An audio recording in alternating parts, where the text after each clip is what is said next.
होळी झाली आणि सूर्यनारायण तापू लागलेत। मार्चच्या पहिल्या आठवड्यातच महाराष्ट्रातील कमाल तापमान 39 अंशांपर्यंत गेलंय। त्यामुळे या वर्षीचा उन्हाळा अंगाची लाही लाही करणारा असेल याचा ट्रेलर दिसून येतोय।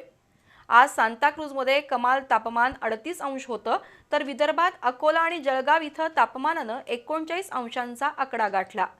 पुढील 4 दिवस महाराष्ट्रात उष्णतेची लाट येणार असून कोकण आणि मुंबईत हवेतील आर्द्रता वाढल्यानं प्रचंड उकडू लागलंय।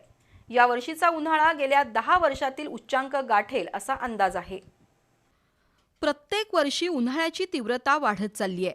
आपण केवळ ग्लोबल वॉर्मिंग, वृक्षतोड, काँक्रीटची जंगलं याबद्दल गप्पा मारतो, पण फार कमी जण पर्यावरण रक्षणासाठी मनापासून प्रयत्न करतात। मार्चचा पहिला आठवडा संपण्यापूर्वीच यंदा उन्हाळ्यानं आपला झटका दाखवायला सुरुवात केली आहे। दरवर्षी होळी झाल्यानंतर तापमानात वाढ होऊ लागते, पण एरवी 35 अंशांपर्यंत जाणारा तापमानाचा पारा यंदा मार्चच्या पहिल्या आठवड्यातच 39 अंशांपर्यंत गेलाय।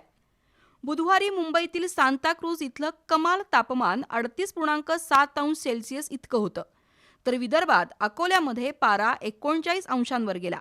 त्यामुळे यावर्षी सरासरी तापमान 3 ते 4 अंशांनं आत्ताच वाढलंय। बुधवारपासून 4 दिवस महाराष्ट्रावर उष्णतेची लाट पसरली आहे, त्यामुळे सकाळी 9 वाजल्यापासूनच उन्हाचा तडाखा जाणवू लागलाय। त्याचवेळी प्रत्यावर्ती चक्रीय वाऱ्यांमुळे हवेतील बाष्प वाढलं असून त्याचा परिणाम मुंबई आणि कोकण किनारपट्टीवर दिसून येतो। आत्तापासूनच मुंबईत घामाच्या धारा सुरू झाल्या असून या वर्षीचा उन्हाळा प्रचंड तापदायक असणार आहे याची प्रचिती येऊ लागली आहे। अजून किमान 2.5 महिने उष्णतेचे असणार आहेत।